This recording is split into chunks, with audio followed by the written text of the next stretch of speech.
Never touch a noisy chicken.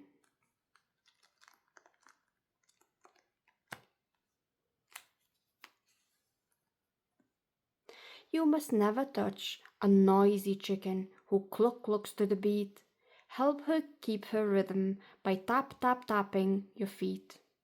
Cluck.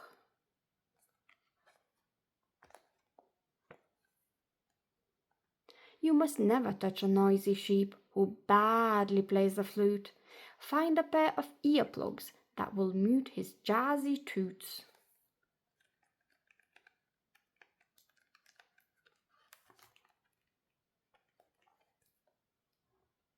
You must never touch a noisy cow whose music's not your style.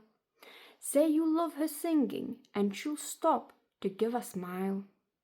Moo.